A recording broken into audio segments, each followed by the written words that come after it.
দিয়ে এসেছি এবং আন্দোলন সংগ্রাম বিভিন্ন পরিকল্পনায় এবি পার্টি রানা ভাইয়ের চেম্বারে মঞ্জু ভাই, আমি, ববি আচ্ছাস ভাই, মামুনুল হক সাহেবের মহাসচিব জালাল ভাই অনেকেই গোপন ষড়যন্ত্র করেছে যে কিভাবে এই ফ্যাসিবাদের পতনে একটা ইউনিটি গড়ে তোলা যায়, দলমত নির্বিশেষে।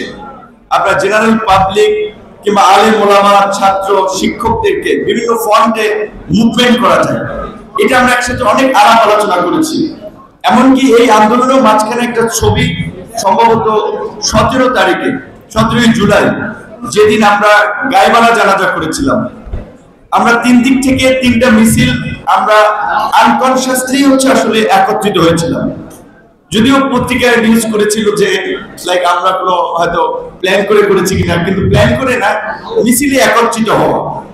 আজকে এবি পার্টির আজকে এতদিন তো আমরা একটা এই ধরনের প্রতিষ্ঠা বার্ষিকী প্রোগ্রামও বাইরে আমরা করতে পারিনি, এবং এখানে একজনকে দেখতে পাচ্ছি, তার কথা আসলে একটু বলতেই হয় যে আপনারা জানেন যে গত 16 বছরে আমাদের যে সিভিল সোসাইটি বলতে আমরা যাদেরকে বুঝি, নাগরিক সমাজ, খুব কম মানুষ আছে যারা এই ফ্যাসিবাদের বিরুদ্ধে ভোকাল ছিলেন।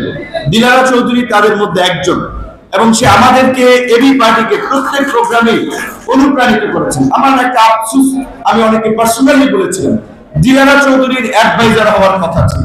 আসিফ নজরুল এবং দিলারা চৌধুরী তাদের মতো হাতে গোনা 4 থেকে 5 জন ব্যক্তি যারা সাহস নিয়ে আপসীন ভাবে ধারাবাহিকভাবে শেখ হাসিনার ফ্যাসিবাদকে চ্যালেঞ্জ করেছেন।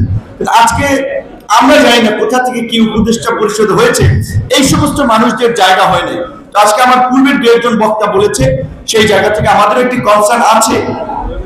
একটা মানবিক আশ্রয় দিয়ে আমরা যে বিপদে পড়েছি, আবার একটা মানবিক করিডোরের নামে দেশকে আবার কোন ফাঁদে ফেলা হচ্ছে, এটি নিয়ে আমরা শঙ্কিত, এটি নিয়ে আমরা উদ্বিগ্ন। আমরা যেটা মনে করি যে এই সরকার আমাদের সমর্থিত সরকার, আস্থার কায়েমের সাথে একমত যে বাংলাদেশের এরকম প্রেক্ষাপট তৈরি হয়নি যে সবাই সরকারকে সমর্থন করছে, কিন্তু আমরা একটা লিমিটেড সময়, একটা নির্দিষ্ট সময়ের জন্য সরকারকে সংস্কার এবং একটা অবাধ, সুষ্ঠু, নিরপেক্ষ নির্বাচনের আয়োজনের জন্য দায়িত্ব দিয়ে সমর্থন করেছি।